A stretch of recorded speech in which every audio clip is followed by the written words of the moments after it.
جناب یار غار تاجدار صداقت رضی اللہ تعالیٰ عنہ نے آپ نے فرمایا او عقل دیو نے او حیا کرو او کوئی تے نہیں او تے میری جان دا مالک نبی بن کے آیا وے او تے اللہ دا سچا رسول بن کے آیا وے جے او دی گل ہے تے پھر آمنا و صدقا میرے نبی نے جو آکھیا ہے سچ آکھیا ہے تے میں مننا وا اس واسطے آپ نے فرمایا محبوب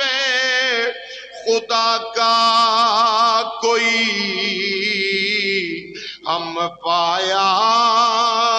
نہیں ہے محبوب خدا کا کوئی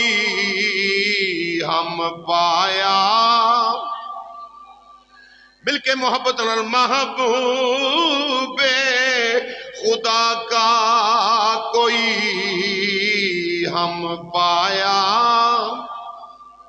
اے محبوب خدا کا کوئی ہم پایا نہیں ہے اس شان کا مرسل کوئی آیا نہیں ہے اس شان کا مرسل کوئی جے اونا فرمایا تے پھر اونا دی عظمت اس شان کا مرسل کوئی آیا والضحیٰ واللیل اذا سجا اس شان کا مرسل کوئی گونج پا دیو محبت نال اس شان کا مرسل کوئی آیا فرمایا میرے نبی دی عظمت انا آتوینا کل کوثر اس شان کا مرسل کوئی آیا نہیں ہے وما ارسلناک الا رحمت للعالمین اس شان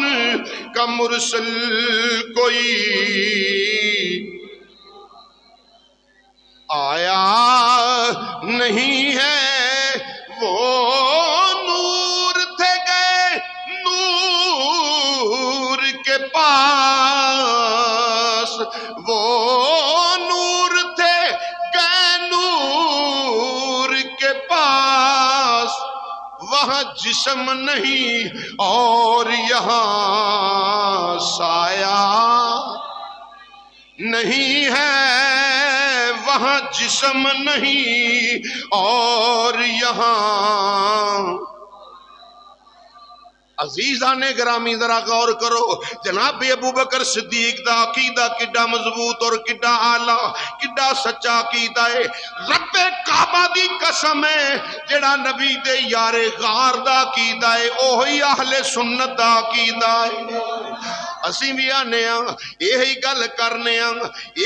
کرنے وہاں جسم نہیں اور یہاں سایہ نہیں ہے وہاں جسم نہیں اور یہاں جناب سیدنا صدیق اکبر رضی اللہ عنہ آپ نے فرمایا او لائنو کہندے او کوئی تے نہیں او تے میرا محبوب ہے او تے لجپال ہے او نبیاں دا امام بن کے آیا وے میرا نبی جا بھی سکدا ہے آ بھی سکدا ہے آپ نے فرمایا میرا نبی جا بھی سکدا ہے آ بھی سکدا ہے اللہ اللہ قربان جاواں ادھر امام الانبیاء دی بارگاہ چاہے آ کے عرض کیتی السلام علیکہ یا سیدی یا رسول اللہ سلام دا جواب امام الانبیاء نے ارشاد فرمایا جدو سلام دا جواب میرے نبی دیتا تے صدیق اکبر نو حضور فرمان لگے بیٹھ جا ابو بکر بیٹھ گئے امام الانبیاء علیہ السلام مدینے دے تاجدار نبی مصطفیٰ جان رحمت آپ دی بارگاہ دے اندر مسکرا کے عرض کیتا سونیا رب کول گئے ہو؟ اے مدینے دیا تاجدارا راتی رب کول؟ آقا نے فرمایا ہاں اے صدیق، ہاں اے صدیق، میں اپنے رب دی بارگاہ چ گیا سا، میں اپنے رب دی بارگاہ چ گیا سا۔ جناب ابو بکر صدیق رضی اللہ تعالیٰ عنہ دا